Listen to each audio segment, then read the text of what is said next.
senyors, siguin molt benvinguts al nostre gran espectacle. Nosaltres som la companyia de la Rosa, un grup de comediants d'artistes de l'escena de prínceps de l'engany. I hem vingut avui aquí a oferir-los un gran espectacle. La Mascarada Fantàstica!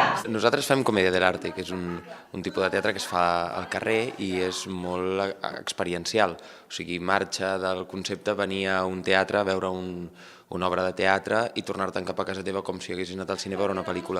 Aquí l'espectador està molt implicat dins l'obra, se'l fa participar d'una manera molt amable i això fa que l'espectacle sigui una experiència més enllà d'una simple representació teatral. I a volar!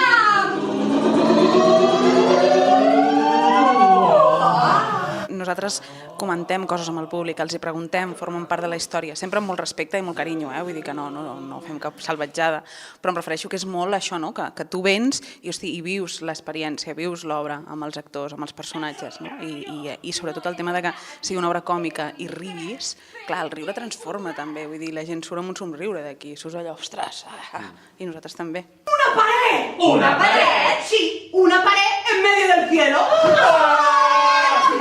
La funció canvia cada dia en funció de les notícies del dia.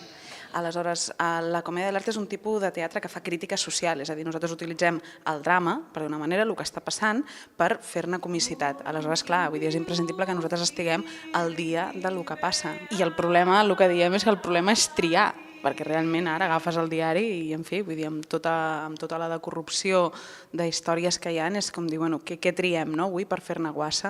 I 1, 2, 3 y... E 500 catenere d'oro hanno legato il tuo cuore al mio.